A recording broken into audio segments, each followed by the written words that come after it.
Yo, what's going on, guys? This is BigShawn doing a different type of video today. I'm going to be kind of an unfortunate video. I'm going to be explaining why I'm stepping back from the game Clash of Clans and not going to be playing much going forward. I hate to do this, but it's kind of the state I'm at with this game.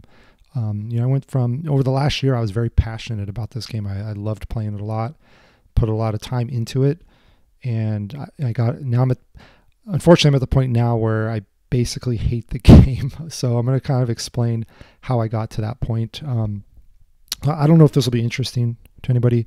I've got a war on in the background. If there's any live attacks, I'll throw on a live attack, but it's mostly going to be just me kind of talking and going on a rant.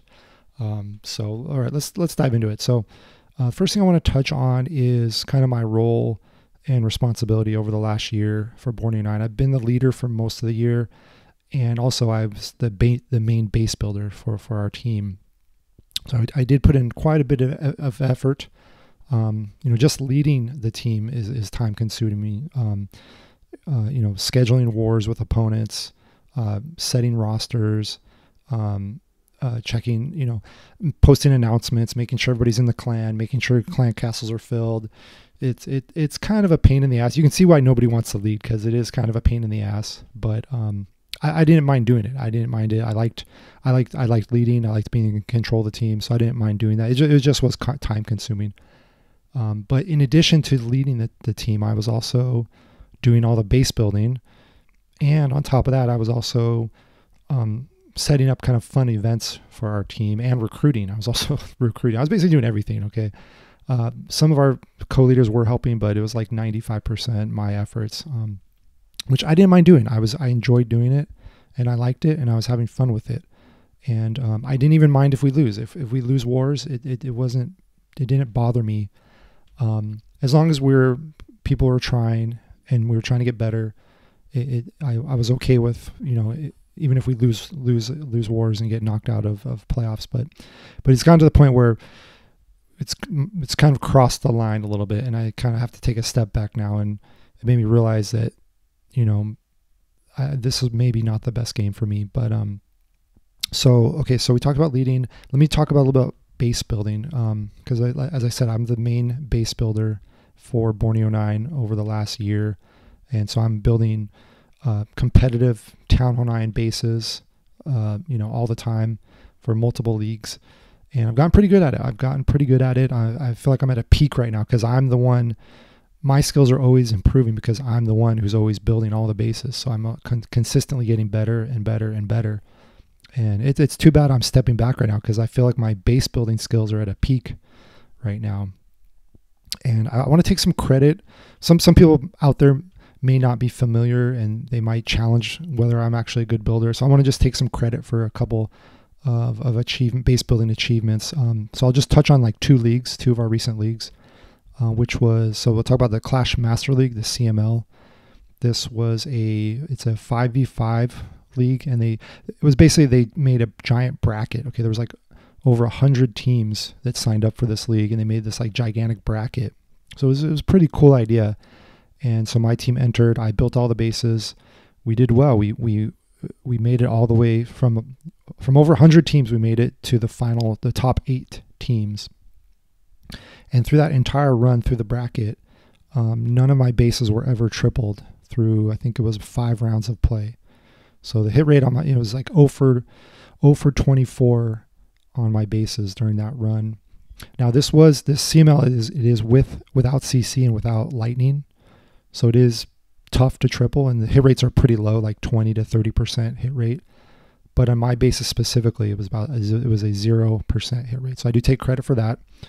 And then also the NDL. So let's switch over to the No Dip League, which is completely different format. It was much larger wars, 25v25, and they allow everything. They allow clan castle, they allow lightning, they allow witches. So the hit rates are much higher. I think the overall hit rate for NDL is like around 65%, but you kind of have to break that down a little bit because the non-playoff teams, their hit rate is much lower, like around, I think, 55 to 60%. And then playoff teams are much higher hit rate, around 75%. Okay, and so I was building all the bases for that league, and the hit rate on my bases was significantly better than these averages that I'm giving. So like against non-playoff teams, my bases were around 50% hit rate, and I have all the statistics to back this up. I keep track. That's another thing. I keep track of.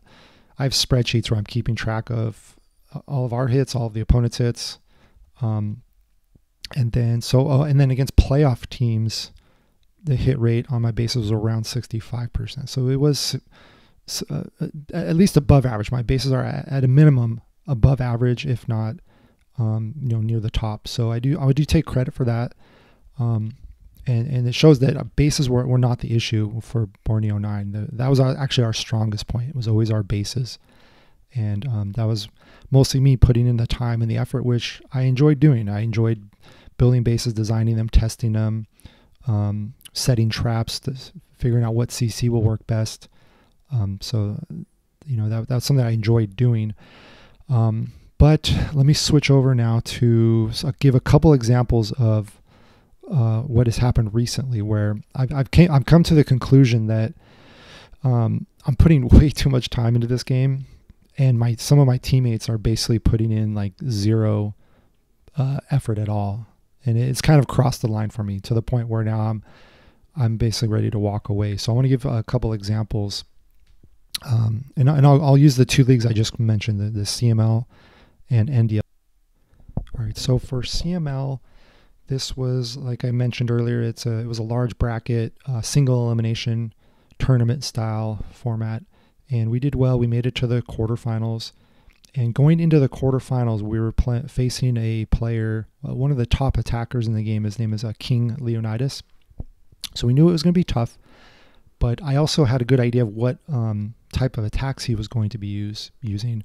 So I specifically designed bases to defend what I suspected he was going to use. So I spent quite a bit of time building, designing, testing bases, choosing CC.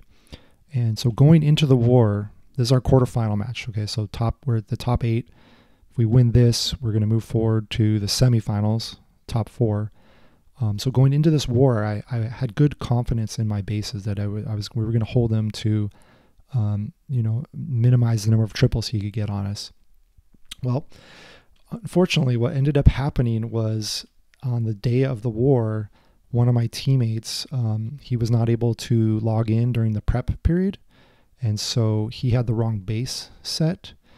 And what actually made it worse was that the base that he had set was a pretty terrible base. As soon as I saw it, I was just shaking my head like, this is a garbage base. Not sure why he even had that base in his slots, but we couldn't change it because he did not log in during the prep. He came in later during the battle period. It was too late. And sure enough, as soon as the war started, that base got tripled almost immediately. I think within the first 10 minutes of the war, boom, first base tripled. And up until that point, none of our bases had been tripled through the entire bracket of CML up until that point.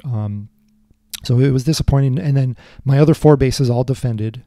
So King Leonidas, he went 1 for 5 against us, with the 1 triple being the base that was the wrong base. And on our side, we also went 1 for 5. So we tied. We ended up losing. We tied on stars and we lost on percentage. Okay.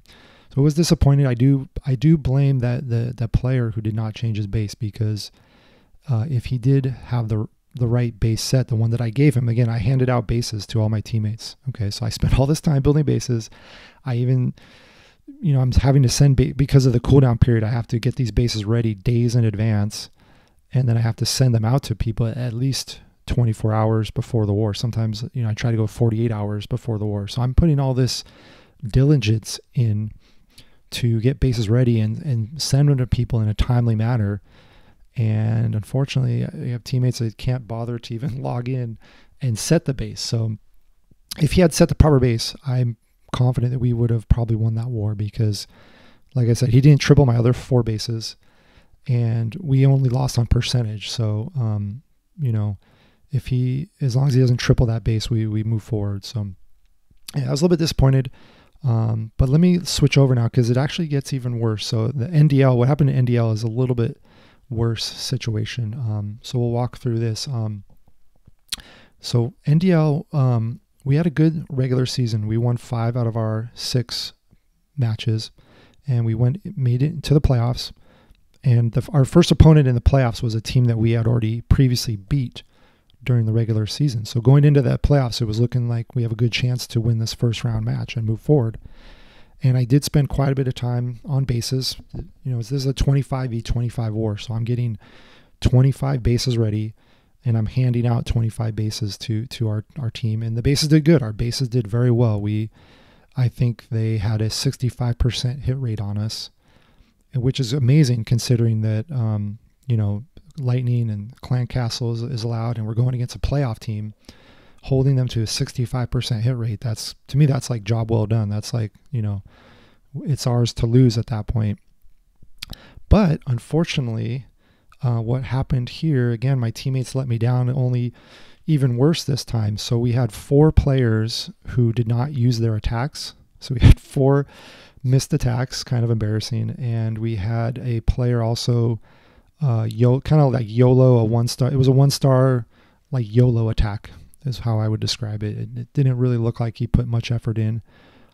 So between those 4 missed attacks and the 1 YOLO, that's 5 players out of 25 who, in my opinion, put in almost no effort. Okay, and that's 5 out of 25. That's 20% of our team who basically didn't care. Okay, so here I am putting in all this effort. I'm putting in 200% effort, time and energy, and then I have teammates who literally just put in no effort at all, don't even use their attacks, or if they do use their attacks, just kind of YOLO it. So it was disappointing, but it made me step back and realize that I'm putting too much effort into this game, and it's mostly wasted if my teammates aren't going to support. So now I do want to say, I know it sounds like I'm complaining about my teammates, but if I take a step back, I realize that it's not really my teammates' fault. Okay, it's actually my own fault because I'm the one who's putting in all this effort into this game,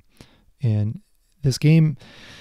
What I came to realize is this is not a serious game. I'm trying to make it a serious game. I'm trying to play it competitively, but it's not. Let's be real. This is just a simple mobile game.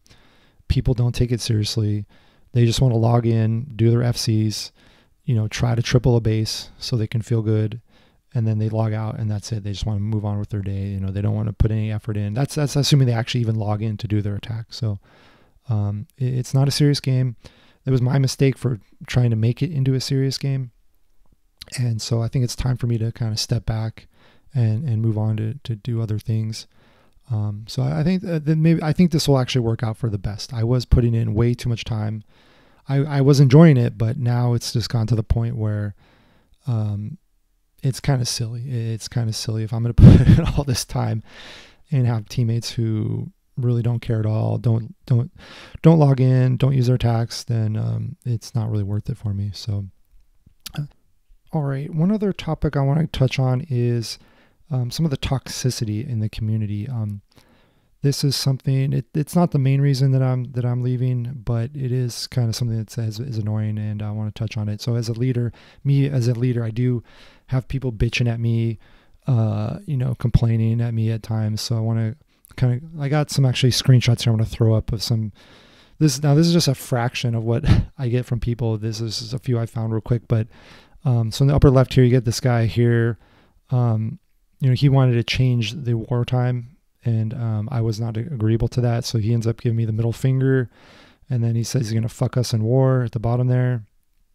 So, that's, we're supposed to be respectful here. We're just leaders negotiating in wartime. I don't need somebody getting so nasty like that. And then on the upper right here, this was a team, we beat them, and they had a rule violation. So I get this guy bitching at me that, because we reported the rule violation, he's like all pissed off, and he says that he's going to join one of our upcoming teams and show them our bases. He says down here at the bottom, I'll be joining an upcoming team to crush you, suggest you get new bases.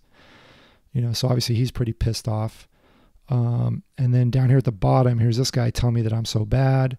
again, he's saying that, you know, I win my wars because of the rule book, and that we can't win any other way. So yeah, it's annoying. It doesn't bother me. This type of stuff doesn't bother me too much, and it's not the main reason I'm leaving, but it is annoying.